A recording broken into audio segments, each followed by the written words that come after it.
kteří mi potvrdili, že to je auto, které nemá plánu zaplacený tolik nejistý. Je tam zhruba nějakých, to je to jedno 650, 660, 650 kg. Má to turbo jako váš motor na favoritu. Je to auták, který jede neuvěřitelným způsobem.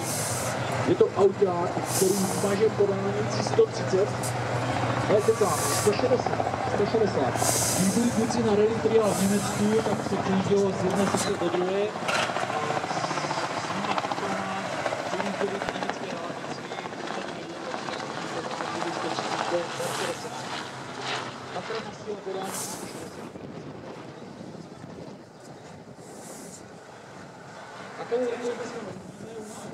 Třeba preciznost, tahovou preciznost, uvidíme průjezd s těmi linkama. Musíme počkat, aby se vysadilo do svou branku a s tím to si nedává do rozměru. 1,30 pro tuto kategorii, ale je taky důležitá hlediska náklony. Oni si kluci mají plány a musí tu druhou tyčku postavit tak, aby sbírala určitý úhel, třeba mají nějaký strom, takže postaví branku, zaměří úhel, aby podmínky pro všechny byly stejné a pak ten auták bude sektor. Samozřejmě, že platí to, že čím aut, který se projede, ta sekce je hodně stále, protože to programové koleje navíc je úplný způsob těma brankama, což je důležité, protože když jdete jako první, tak není to dobře, která páčka, když jdete jako pátý, tak vidíte, jak jsou to projeli, jak se to auto chovalo, jaké je chyby, jak si máme na pozor, takže ta poslance, která jde poslední, a podle mě určitě výhod, protože neplatí to fixy, kde jsou třeba váděté koleje, kdy ten auták projde koleje, a voda, tak nemáte šanci projet. Ale, aby to nebylo tak jednoduché,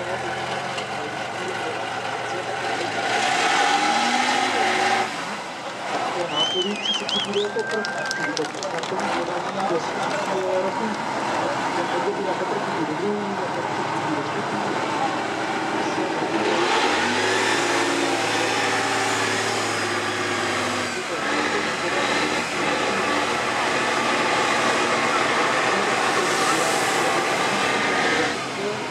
Čekáme na první hlavního komisaře této sekci. Čekáme a těšíme se na start startovní posádky číslo 401 na stanu. Bylo nádherně vypatrná, skoro leštěnka, on to nemají rádi, ale nádherně vypatrná, 815, šestkrát, vede ven, ale jde na sekci. Dáme pozor, myslím, že to bude poprvé, protože se podíváte, tak bude telefonové kamery, na tom máme tady na to práci.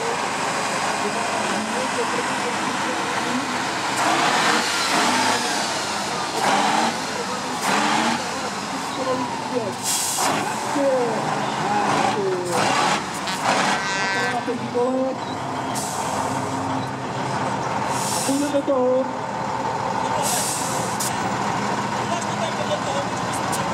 Opravdu nemá problém. Je ta vědnička, skoro na hlavě. Jinak bronzní adam zvládl se vám vyznáto na součku. Je to prostě vlastně druhý vlastně přehodnotí okrysok chodí. Takže se může stát, že když se nechal vystoupit na zvládko, okrysok chodí vlády v tom větší okrysku, tak se může stát, protože dobrá tam dáme se na to výkonou vrátku a můžeme vyznáto. Proto si vlastně vlastní volou proti nějaké nebezpečné situace. Hrozí, že by mohlo včeláky, asi říkat spolu, na první začátku je to proto, aby to nerozdělí. Protože představte si, že takové dramatické začátku, které má odstupně na dohodněnou 40 cm, tak stojí skoro 1300 korun, což je velký název. Ale zpátky do sekce. Adam Staník, Tatra, zastaví si ve svahu, dělá si s tím autem, co chce. Kdybyste ho teďka poprosili, aby se rozjel, tak se rozjel člověk na vojnu, to je bez problémů. Protože to auto je modernější konstrukce, má to daleko lepší vnitřné vrchu. Takže si můžeme dělat, že se poprvé s autem zastavíme, rozjedeme se. To auto ani nezakouří. Nebo nezakouří tak moc, jako kouří běžná soutěžní vozidla. Je to proto, že motor, tady jste napředl ladění přímo v Kopřivnici, máme to kluky za mlíkem, kteří jsou pracovníky Tatry Kopřivnice, kteří na tom motoru spolupracovali. Kdybyste chtěli do své domácí Tatry takový motor, tak byste museli šáhnout hodně do peněžníků. Odhaduje se cena takového motoru, já nevím, jestli to můžu říct, nebo nesmím říct, ale na to řeknu. Ten motor na ladění stojí nebo a půl,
neletěl. Jak to nemá 4 kola, jenom 3, tak ne, nebo lidí.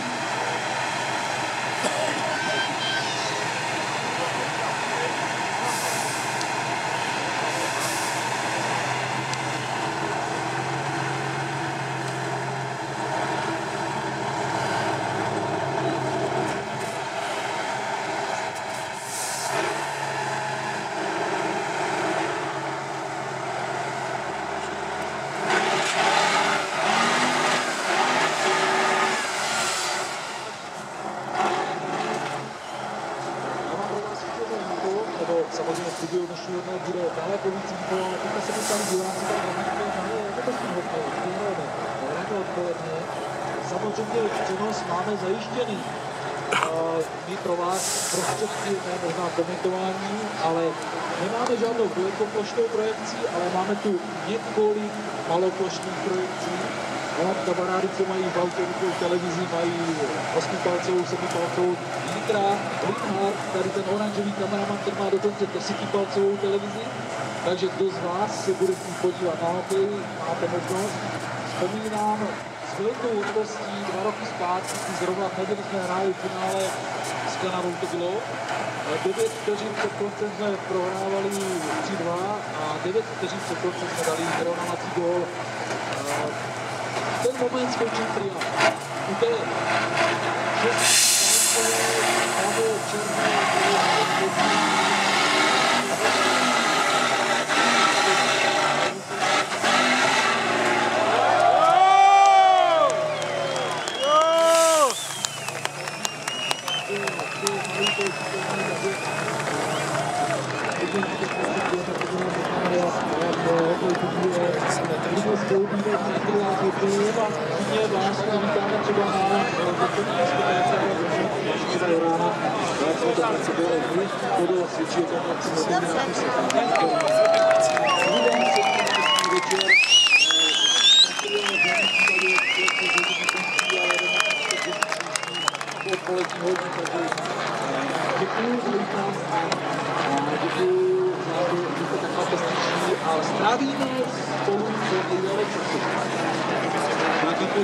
protože takhle se ptáte, co se kde v této chvíli pojede nebo jede, tak máme tady informace o tom, že S5 pojedou sekce 7 a 9, S3 jedou 11 a 12 a S4 jedou sekce 14 a 17.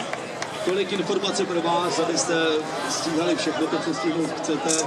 Velký auta, malý auta, tam, kde je to na sluníčku, anebo kde to je přímo ve stínu.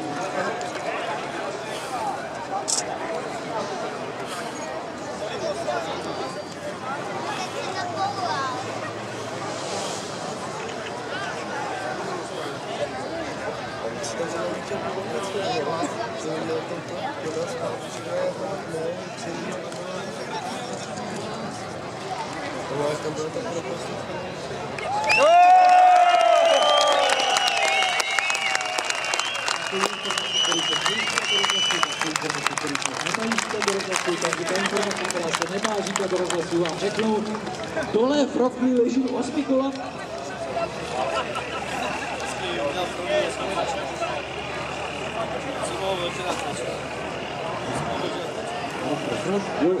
Osmi kola na boku, dole v roky 8 kola na boku. Jede tam Bagory a bude toho vyprošťovat, vytahovat, takže to je něco pro vaše kamery a foťáky. Takže všechno dolů.